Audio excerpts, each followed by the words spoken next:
سب سے پہلے خیبر پختونخوا اسمبلی کا شکریہ ادا کرتا ہوں، خراج تحسین پیش کرتا ہوں کہ آج انہوں نے 2/3 میجورٹی سے اس قرارداد کو پاس کیا۔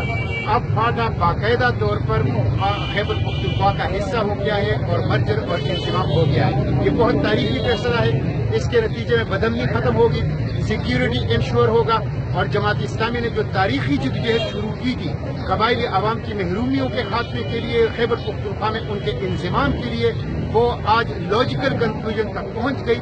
اس پہ میں تمام سیاسی جماعتوں بالخصوص جماعت اسلامی کی لیڈرشپ اور کارکنان کو خراج تحسین پیش کرتا ہوں۔ اب ہم نے ایک سفر شروع کرنا ہے قبائلی عوام کی ترقی کے لیے، پہلا قدم تھا۔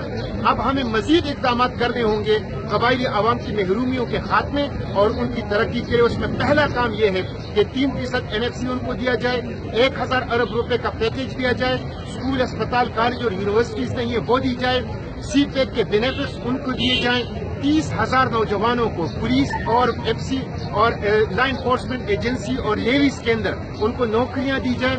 اسی طرح وہاں جو منرلز ہیں، ماربل کی صورت میں، کوئلہ اور دیگر معدنیات کی صورت میں، اس کی بنیاد پہ وہاں صنعتی بستیاں بسائی جائیں اور وہاں پہ بلدیاتی نظام قائم کیا جائے، اور 2019 کے بجائے 2018 کے انتخاب میں صوبائی اسمبلی میں ان کو نمائندگی دی جائے۔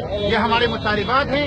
ان مطالبات کے لیے اب ہم کوشش کریں گے، سیاسی جماعتوں کو پلیٹ فارم پہ لائیں گے، اور جب تک قبائلی عوام کی محرومی کو ختم نہیں کریں گے اور قبائل کو ترقی نہیں دیں گے، اپنا سفر جاری رکھیں گے۔ میں ایک دفعہ پھر سب کو مبارکباد دیتا ہوں، اور مجھے یقین ہے کہ یہ فیصلہ پاکستان کی ترقی اور استحکام کا باعث بنے گا۔